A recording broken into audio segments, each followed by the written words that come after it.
with every passing day and with every voyage that those people took on the Middle Passage, I experienced it myself. I internalized it and experienced the experience in such a way that I could always say from that point on, I'd been there, I'd done it. And as I hear young people today say that they don't want to study about the 19th century, they don't want to learn anything about slavery, we've had enough of that, I can merely say that they have not really learned it yet, and they need to go there, they need to be there.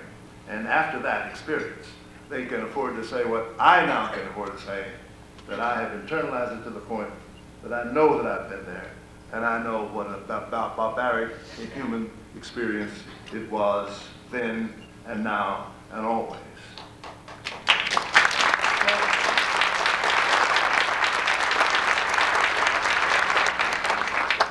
So working diligently through 1945 and 46 and the early days of 1947, I completed the manuscript of more than 600 pages. And I took it to New York City myself. I didn't trust the mails, and I was afraid that I might not get it there before the time that it was due under my contract. Roger Shug, my editor, later told me that when I walked into his office with that manuscript under my arms, that if he hadn't been sitting down, he would have fallen down. Although they put an April the 1st deadline on me, they had no idea that I would meet it. They had no intention of that I would meet it. They simply put that there as a kind of loose guideline. But I didn't know that in 1947. And so I finished the book on time.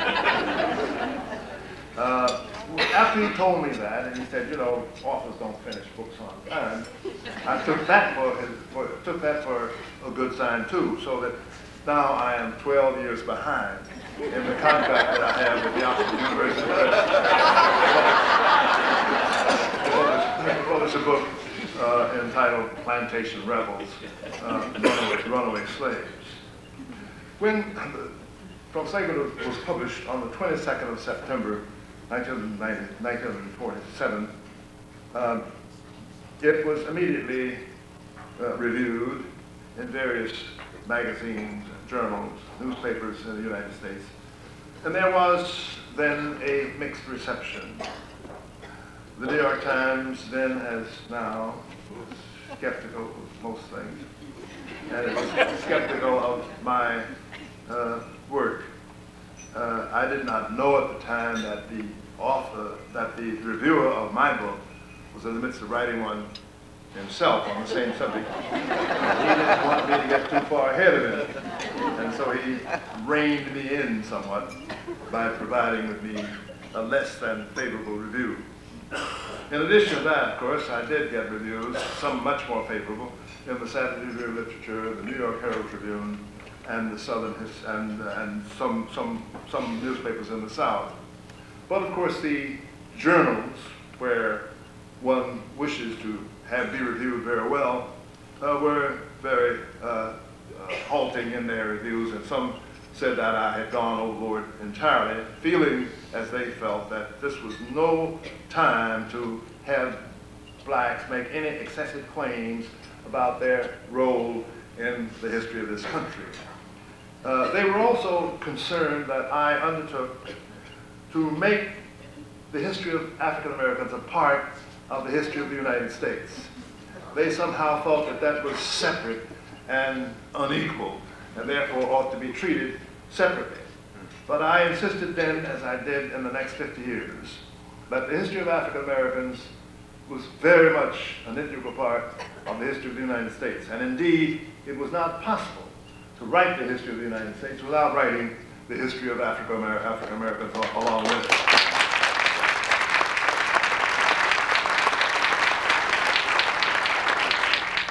And gradually, I think that that point of view began to take hold. At least it was gratifying to see the reports of my editors and of the business offices at Alfred Knopf Incorporated that indicated that colleges and universities were gradually beginning to use the book in their classes, and that indeed there were classes being instituted for the purpose of teaching African American history. And then it did not really take off in the first edition in 1947 or in the second edition in 1956. But in the third edition, which was published in 1967, something happened that the publishers could not understand. I had said earlier that I would hope that they would publish a paperback edition of From Slavery to Freedom, at least in the third edition. It was coming out in 1967. And when it did come out, I pointed out to them once more that I hoped that they would bring it out in paperback. And they very respectfully declined to do so, indicating that we, meaning the publishers and I, had a corner on the market. And therefore, we would make much more if we just kept it in hardback, charged whatever we wanted to charge, and make the people pay for it. And I said to them, I said, maybe that is your point of view, but it isn't mine. I said, we are in the midst of a revolution which you don't seem to understand. That the demand for this book is rising, that the consciousness of this country is rising, and that people are wanting to know more about the history of African Americans. And if you are not willing to make that history available to them in the cheapest possible way, someone else, perhaps with a less objective, more volatile view, will come along and will sweep us all off the market. So if you feel that way about it, I will not ever revise From Slavery to Freedom again, if you will not put it in paperback. And so after that rather caustic letter to them, I got a letter from my editor saying that after some reconsideration, they had decided to bring it out in paperback. And they brought it out in paperback in 1967. And they would bring it out in 5,000 copies at a time. They brought 5,000 copies out, and it swept away like a vacuum cleaner. It sucked it up. Brought another 5,000 out. The same thing happened. Another 5,000. They did not know what was going on. But what was going on was that the civil rights movement in this country in 1967, 8, 9, and in 1970 had adopted this book as its kind of textbook, as a kind of unavoidable source of information on the history of America, of black Americans, particularly as they were arguing that they had played an important part in the history of this country, and there were those who denied it. And they said they can only prove by having a book out there that would tell the story in its entirety. And so as a result of that, the paperback copy becoming available, the sales went up almost exponentially to the point that it became really one of the best sellers at the time. It was in that year and part of the next year that the book sold more than 1 million copies. Well, as it was becoming widely used, the editors and publishers took a new tact. That is, that there were so many copies out there, and so many copies that would be sold and resold as second-hand, third-hand, and fourth-hand copies, that the only way they could prevent that was to make those copies obsolete. And the only way they could make them obsolete was to have us to have me to bring out a new edition. And so when the new edition came out in 1974, they asked me in 1975 would I consider starting another edition. They resisted so much that I invented another term that was used by me and my friends, and that was that writing From Slavery to Freedom created a new slavery. And it was very difficult for me to carry on my professional responsibilities, doing research and writing in other fields or in related fields, and revising From Slavery to Freedom as they wanted me to do every year.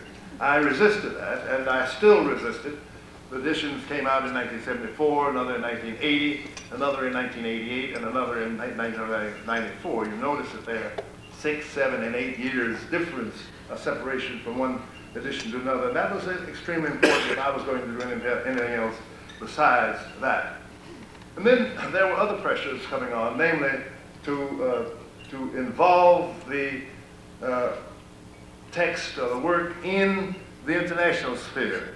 Remember that in the 1950s and 60s, the countries of Africa are becoming free, and they are inspiring and stimulating an interest on this side of the Atlantic in the background of these countries in Africa and the relationship between these countries and African Americans. And so there was a great deal of international interest and influence, and gradually this book was looked to as a source of information in other parts of the world. And as that was becoming the case, it was always interesting to me to see the kind of quickened interest in the book that could be seen as one witnessed the traveling of Americans to Africa to see the new nations and to associate themselves with the new nations. And one of the most remarkable pictures I have is one of a young African-American woman arriving in Ghana shortly after the independence of Ghana, clutching in her arms, very clearly, one can see it in the photograph, a copy of From Slavery to Freedom. As though a young American's guide to his own African background. I think that was claiming much too much for From Slavery to Freedom, but you take it as you can get it. It was used not only in the English language countries of Africa, but also in Europe and in various parts of the world. It's really always interesting to me that the very first translation of From Slavery to Freedom was into the German language. I'm sorry, into the Japanese language. And the second was into the German language. In other words, the first two translations were in countries that were regarded just a few years before as our enemies. And then after these translations, it was translated into French, where it was used in various parts of French Africa and the French West Indies. It was then translated into Chinese. When it was translated into Chinese, I learned about it. I knew about all these others through my publishers.